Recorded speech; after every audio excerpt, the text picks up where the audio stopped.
वारंवार ते मागे प्रांत ऑफिसमध्ये गेलेले होते, त्यावेळेस सुद्धा प्रांत साहेबांनी त्यावरती उत्तर दिलं. यावर काय सांगाल? बघा, ते आता हे कसं आहे, रतडीचा डाव आहे. जनतेने ज्याला आशीर्वाद दिला आहे त्याच्या भानगडीत स्वतःचे सर्टिफिकेट चुकीचे आहे, स्वतःचे सर्टिफिकेट खोटे आहे. नवऱ्याच्या नावाने जातीचा दाखला काढलेला आहे, सर्टिफिकेट काढलेलं आहे. नवऱ्याच्या नावाने चालतं का हे तुम्हाला सुद्धा माहिती आहे.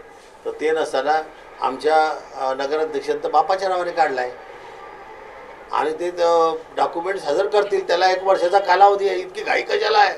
अरे आलं जात नाही का? हां, म्हणजे महिनाभर आलं जात नाही, इतकी वाईट परिस्थिती आहे.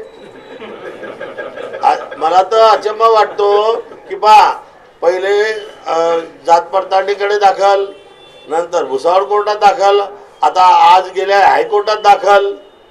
हां, सकाळीच गेले पाहुणे. हां, कोण गेले ती माहिती आहे मला. तर माझं म्हणणं काय आहे की एवढा रतडीचा डाव खेळून काही फायदा नाही आहे. परिस्थिती तुम्ही आता किती बी केलं तर जनतेने ठरवलं आहे की भुसावळचा विकास कोणाच्या हस्ते होऊ शकतो. एक सामान्य माणसाला चान्स दिलेला आहे, संधी दिली आहे. माझं म्हणणं आहे की सर्वांनी हातभार लावायला पाहिजे. आम्ही 9 वर्ष तिकडे पाहिलंसुद्धा नाही, आम्ही कोणाची तक्रारसुद्धा केली नाही.